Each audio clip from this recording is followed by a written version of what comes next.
It is now 5:30 and 13 News at 5 begins tonight with that breaking news from Utah. Conservative activist Charlie Kirk is dead at the age of 31. This is after a shooting at a college event in Utah. President Trump just made the announcement on social media, and we have other national platforms confirming. Ashton Hackman's been following this story since it broke 2 hours ago.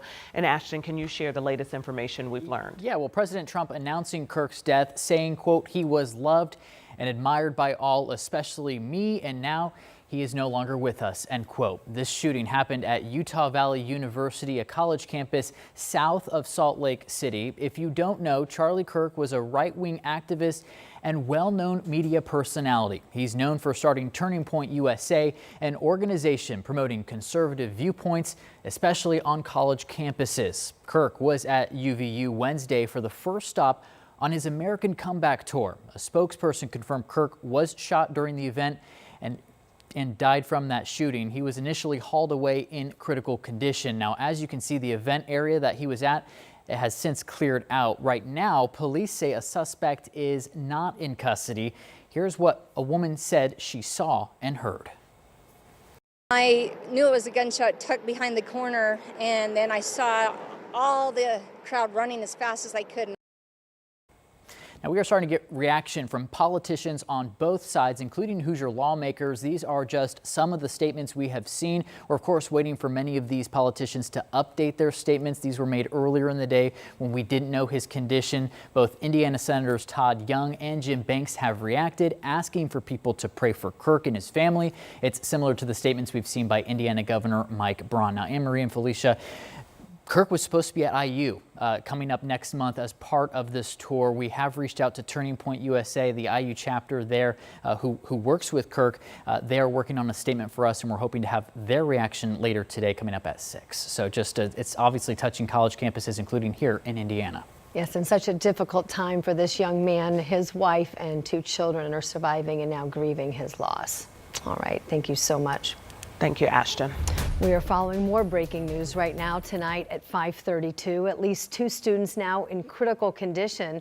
This after a shooting at a high school in Colorado. It happened in Evergreen, and it's in the Denver area, about 30 miles southwest of the city. Our sister station reports the shooting happened there in school grounds, but it's not clear whether it took place inside or outside the school on the campus there. The sheriff's office does not know who the shooter or shooters are at this hour. So more developing news that will continue to follow that, as well as the shooting and the murder of Charlie Kirk over the next 90 minutes. We'll bring you updates on air and online. Developing tonight here in central Indiana, a man is in critical condition after a shooting involving Lawrence police. It happened about 3.5 hours ago at a group home there. Brandon Schaff's been in Lawrence ever since we got word of that shooting today, and he's been talking with police and neighbors nearby. He joins us live. What are they telling you, Brandon? Yeah, good evening, Felicia and Anne-Marie. We're right here on Red Rock Road in this area of Lawrence, where this is actually the house right behind me where that police shooting happened. I'm going to step out of the frame here so you can see what the scene looks like. The crime lab arrived here a little before our live hit in the 4 o'clock show, and it has still been here. They've been going in and out of the house and analyzing everything at the scene here. Neighbors coming home from work, that's been happening recently. You know, people just kind of taking a look at the scene and getting an idea of what happened here. And let's show you some of the images that we got from this scene earlier today and get you caught up on exactly what did happen. Police telling us that around 1:20 p.m., Lawrence police responding to a disturbance call after a caretaker had been assaulted. When police got there, a man charged at them with a knife, and he was shot and transported to the hospital in critical condition. Police saying that no officers were injured and the area is safe. Well, that's important to note here because we saw kids getting dropped off from school this afternoon right nearby at the intersection that's right behind us.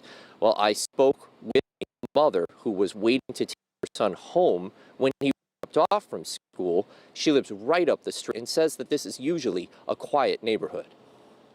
People walk up and down the streets all the time. It's a really fun neighborhood.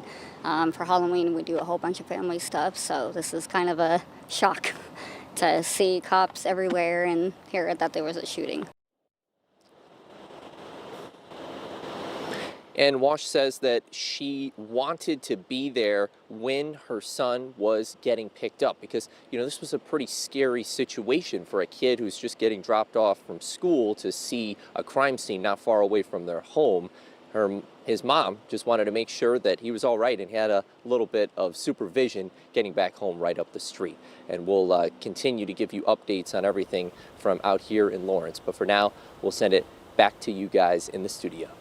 All right, it's still an active scene out there as state officials continue to investigate. Brandon, thank you. Tonight, Indianapolis Metro Police are trying to figure out what led to a deadly shooting that happened at an apartment complex about 5 hours ago, just after noon today, near West 79th Street and Township Line Road on the north side. Officers say they found a man shot and killed inside an apartment there. Investigators believe the people involved in the shooting did know each other. They have not said anything about the search for a suspect. Up continues. Temperatures about 5 degrees warmer over this time yesterday. We're up 5 in Indianapolis and Bloomington, up 6 in Monticello, Lafayette, and Greencastle. It is going to be warmer this evening, upper 70s and low 80s right now. That's where we will stay through sunset. Evening temperatures in the range of 78, 79 to about 81, 82. Once the sun goes down, temperatures will fall through the 60s. Eventually back into that range of 55 to 60, so not quite as cool tomorrow morning. Rush hour forecast is a clear one. The rest of tomorrow, haze and smoke will be issues. More on that in the full forecast. Here's the question. Will Governor Braun call a special session to redraw Indiana's congressional districts? It's a question that a lot of people want answered. So Indiana Senate Republicans were set to meet today, but they did keep the details of that discussion private. 13 News State House reporter Emily Longnecker is at the Indiana State House with what she has learned about it. Emily?